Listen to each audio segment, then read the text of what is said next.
ಇಡೀ ಭೂಮಿಯನ್ನ ಬೆಳಗೋ ಸೂರ್ಯ ಕತ್ತಲೆಯಲ್ಲೇ ಬಿಟ್ಟು ಹೋದ. ಜನ್ಮ ನೀಡಿ ಮುದ್ದಿನಿಂದ ಆರೈಕೆ ಮಾಡಬೇಕಾದ ತಾಯಿ ಮದುವೆಗೆ ಮುಂಚೆ ಜನ್ಮ ನೀಡಿದೆ ಅನ್ನೋ ಕಾರಣಕ್ಕೆ ನಡು ನೀರಿನಲ್ಲಿ ತೇಲಿ ಬಿಟ್ಲು. ವಿದ್ಯೆ ಕಲಿಸಿ ದಾರಿ ತೋರಿಸಬೇಕಾದ ಗುರು ಕರುಣೆ ಇಲ್ಲದೆ ಕನಿಕರ ಇಲ್ಲದೆ ಶಾಪ ಕೊಟ್ಟುಬಿಟ್ಟ. ಸಹನೆಯ ರೂಪಾನೇ ಆಗಿರೋ ಭೂಮಾತೆ ಕೂಡ ಇವನ ರಥಚಕ್ರವನ್ನ ಹಿಡಿದು ಇವನ ಸಾವಿಗೆ ಕಾರಣವಾದ್ಲು. ಈತ ತನ್ನ ಜೀವನದಲ್ಲಿ ಅನುಭವಿಸಿದ್ದೆಲ್ಲ ಇಂಥದ್ದನ್ನೇ. ಇವನ ಹಣೆಬರ ಸರಿ ಇದ್ದು ಇವನ ತಾಯಿಯ ಬಳಿಯೇ ಬೆಳೆದಿದ್ರೆ ಪಾಂಡವರಲ್ಲೇ ಹಿರಿಯವನಾಗಿ ಚಕ್ರವರ್ತಿಯಾಗಿ ಮೆರೀತಿದ್ದ.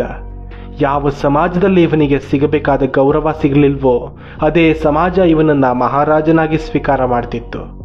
ಅರ್ಜುನನನ್ನ ಮೀರಿಸಿದ ಧನುರ್ಧಾರಿ ತಾನು ಅಂತ ಪ್ರಪಂಚಕ್ಕೆ ಸಾಬೀತುಪಡಿಸಬೇಕು ಅನ್ನೋ ಜಿದ್ದಿಗೆ ಇವನು ಬೀಳಬೇಕಾದ ಅನಿವಾರ್ಯತೆ ಬರ್ತಾ ಇರಲಿಲ್ಲ.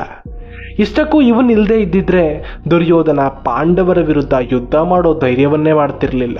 ಇಂತಹ ಮಹಾನ್ ಯೋಧ ಈ ಸೂರ್ಯಪುತ್ರ ಕರ್ಣ. ತನ್ನ ಕೈಯಲ್ಲಿ ಆ ವಿಜಯ ಧನಸ್ಸನ್ನ ಹಿಡಿದು ರಥದ ಮೇಲೆ ನಿಂತು ಯುದ್ಧ ಮಾಡೋದಕ್ಕೆ ಪ್ರಾರಂಭಿಸಿದ್ರೆ ಇವನನ್ನ ಸೋಲಿಸೋದು ಆ ದೇವೇಂದ್ರನಿಗೂ ಕಷ್ಟವಾಗ್ತಿತ್ತೋ ಏನೋ. ಆದ್ರೆ ವಿಧಿ ಇವನ ಜೀವನದಲ್ಲಿ ತನ್ನದೇ ಆಟ ಆಡಿಬಿಡ್ತು. ತುಂಬಾ ಜನ ಈ ಕರ್ಣನ ಕಾರಣಕ್ಕೆ ಶ್ರೀಕೃಷ್ಣ ಪರಮಾತ್ಮನನ್ನೇ ಬೈಯೋದುಂಟು. ಯಾಕಂದ್ರೆ ಈ ಕರ್ಣನ ವ್ಯಕ್ತಿತ್ವ ಪ್ರತಿಯೊಬ್ಬರ ಜೀವನಕ್ಕೂ ಹತ್ತಿರವಾಗಿತ್ತು. ನಮಗೆ ನಮ್ಮಲ್ಲಿ ಯಾವತ್ತೂ ಅರ್ಜುನ ಕಾಣಿಸೋದಿಲ್ಲ, ನಮಗೆ ನಮ್ಮಲ್ಲಿ ಕಾಣಿಸೋದು ಈ ಕರ್ಣ ಮಾತ್ರ. ಪ್ರತಿಯೊಂದರಲ್ಲೂ ನೋವನ್ನೇ ಅನುಭವಿಸ್ತಾ, ಪ್ರತಿಯೊಂದರಲ್ಲೂ ಅವಮಾನವನ್ನ ಎದುರಿಸ್ತಾ ಬದುಕಲ್ಲಿ ಖುಷಿಯ ಕ್ಷಣವನ್ನ ಅನುಭವಿಸದೆ ಬದುಕಿದವನು ಈ ಕರ್ಣ. ಆದ್ರೆ ಅರ್ಜುನ, ಅವನದ್ದು ಕೂಡ ಬದುಕೇನು ಸುಲಭ ಆಗಿರಲಿಲ್ಲ. ರಾಜಕುಮಾರನಾಗಿ ಜನಿಸಿದ್ದ ಅಷ್ಟೇ. ಕರ್ಣನ ಹಾಗೆ ಅವಮಾನವನ್ನ ಎದುರಿಸ್ತಿರ್ಲಿಲ್ವೇನೋ. ಆದ್ರೆ ಬಾಲ್ಯದಲ್ಲಿ ಕೌರವರೊಂದಿಗೆ ಜಗಳಗಳು, ಅನಂತರ ಅರಗಿನ ಮನೆಯಲ್ಲಿ ತಮ್ಮದೇ ಕುಟುಂಬವನ್ನ ನಾಶ ಮಾಡೋದಕ್ಕೆ ತಮ್ಮದೇ ಸಹೋದರ ಸಮನಾದವರು ಪ್ರಯತ್ನಿಸಿದ್ದು, ಪತ್ನಿಯನ್ನ ತುಂಬಿದ ಸಭೆಯಲ್ಲಿ ವಿವಸ್ತ್ರಗೊಳಿಸೋದಕ್ಕೆ ಪ್ರಯತ್ನಿಸಿದ್ದು, 14 ವರ್ಷ ವನವಾಸ, 1 ವರ್ಷ ಅಜ್ಞಾತವಾಸ. ಆ ಅಜ್ಞಾತವಾಸದಲ್ಲಿ ಬೃಹನ್ನಳೆಯ ವೇಷದಲ್ಲಿ ಬದುಕಬೇಕಾಯ್ತು. ಆದ್ರೆ ಅರ್ಜುನ ತನ್ನ ಹಣೆಬರವನ್ನ ಯಾವತ್ತೂ ದೂಷಣೆ ಮಾಡ್ತಾ ಕೂತ್ಕೊಳ್ಳಿಲ್ಲ. ಅವನು ಎಂತಹ ಪರಿಸ್ಥಿತಿಯಲ್ಲೂ ಅಧರ್ಮದ ಹಾದಿಯನ್ನ ಹಿಡಿಲಿಲ್ಲ. ಅದಕ್ಕಾಗಿ ಅವನಿಗೆ ಶ್ರೀಕೃಷ್ಣನ ಸ್ನೇಹ ಸಿಕ್ಕಿದ್ದು. ಸ್ನೇಹಿತರೆ, ಮಹಾಭಾರತವನ್ನ ಪುರಾಣ ಅಂತ ನೋಡದೆ ನಮ್ಮ ಜೀವನಕ್ಕೆ ಹೋಲಿಸ್ಕೊಂಡು ನೋಡಿದ್ರೆ ಇಲ್ಲಿ ಅರ್ಜುನನೂ ನಾವೇ, ಕರ್ಣನೂ ನಾವೇ. ಕರ್ಣನ ವ್ಯಕ್ತಿತ್ವ, ಅರ್ಜುನನ ವ್ಯಕ್ತಿತ್ವ ಎಲ್ಲ ನಮ್ಮಲ್ಲಿದೆ. ಇಡೀ ಮಹಾಭಾರತವನ್ನ ಸರಿಯಾಗಿ ಓದಿದ್ರೆ ನಮಗೆ ಅರ್ಥವಾಗೋದು ಅಲ್ಲಿ ಯಾರೂ ಒಳ್ಳೆಯವರಲ್ಲ, ಯಾರೂ ಕೆಟ್ಟವರಲ್ಲ. ಅವರವರ ದೃಷ್ಟಿಕೋನದಲ್ಲಿ ಪ್ರತಿಯೊಬ್ಬರೂ ಮಾಡಿದ್ದು ಕೂಡ ಸರಿನೇ.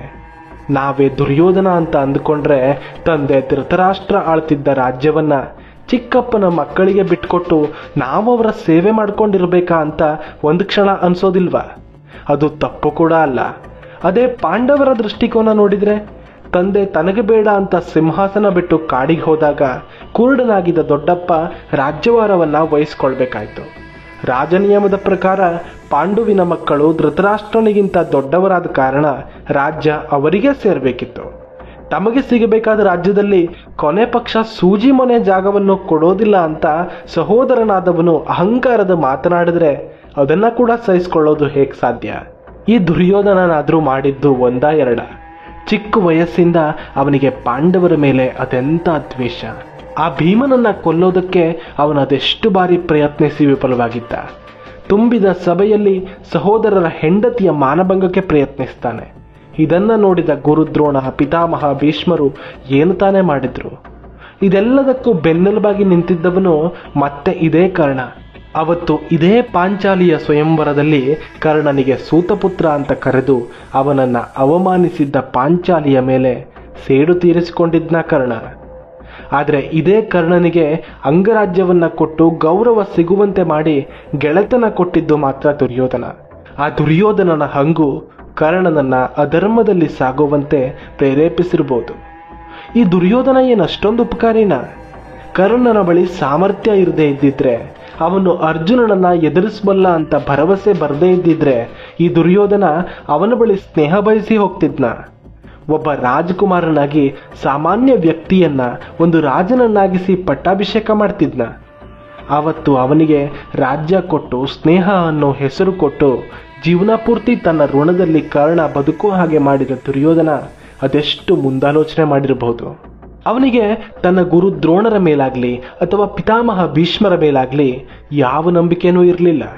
ಅವರು ಯಾವತ್ತಿಗೂ ಪಾಂಡವ ಪಕ್ಷಪಾತಿಗಳು ಅಂತ ನಿಶ್ಚಯ ಮಾಡಿಬಿಟ್ಟಿದ್ದ. ಅವನಿಗೆ ಅರ್ಜುನನನ್ನ ಸಮರ್ಥವಾಗಿ ಎದುರಿಸೋ ಒಬ್ಬ ಧನುರ್ಧಾರಿ ಬೇಕಿತ್ತು.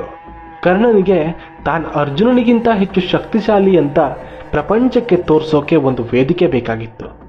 ಇಬ್ಬರ ಅನಿವಾರ್ಯತೆ ಅವಶ್ಯಕತೆಗಳು ಅವರ ಸ್ನೇಹ ಅನ್ನೋ ಕೊಟ್ಟು ತೆಗೆದುಕೊಳ್ಳೋ ವ್ಯಾಪಾರಕ್ಕೆ ಸೇತುವೆ ಆಯಿತು ಅಷ್ಟೇ. ನನಗೆ ಗೊತ್ತು, ತುಂಬ ಜನಕ್ಕೆ ಈ ಸ್ಟೇಟ್ಮೆಂಟ್ ಒಪ್ಕೊಳ್ಳೋದಕ್ಕೆ ಕಷ್ಟ ಆಗ್ಬೋದು. ಮಹಾಭಾರತದಲ್ಲಿ ದುರ್ಯೋಧನನನ್ನ, ಕರ್ಣನನ್ನ, ರಾಮಾಯಣದಲ್ಲಿ ರಾವಣನನ್ನ, ಮೈಸೂರಲ್ಲಿ ಚಾಮುಂಡಿಯ ಬದಲು ಮಹಿಷನನ್ನ ಆರಾಧಿಸೋರು ನಮ್ಮಲ್ಲೇನೂ ಕಡಿಮೆ ಇಲ್ಲ. ಕರ್ಣ ಅನುಭವಿಸಿದ್ದೆಲ್ಲ ಏನು ಅವನ ತಪ್ಪೇನಿತ್ತು ಅಂತ ಕೇಳೋದಾದ್ರೆ ಇವನ ಹಾಗೆ ಕೃಷ್ಣ ಕೂಡ ಅನುಭವಿಸಿದ್ನಲ್ಲ. ಆದರೆ ಕೃಷ್ಣ ಯಾಕೆ ಕರ್ಣನ ಹಾಗಾಗ್ಲಿಲ್ಲ? ಕೃಷ್ಣ ಅಂಥದ್ದೇನು ಅನುಭವಿಸಿದ ಅಂತ ಕೇಳ್ತೀರಾ? ಹಾಗಾದ್ರೆ ಈ ಬಲಗಡೆ ವಿಡಿಯೋ ಮೇಲೆ ಕ್ಲಿಕ್ ಮಾಡಿ, ನಿಮಗೆ ಗೊತ್ತಾಗುತ್ತೆ.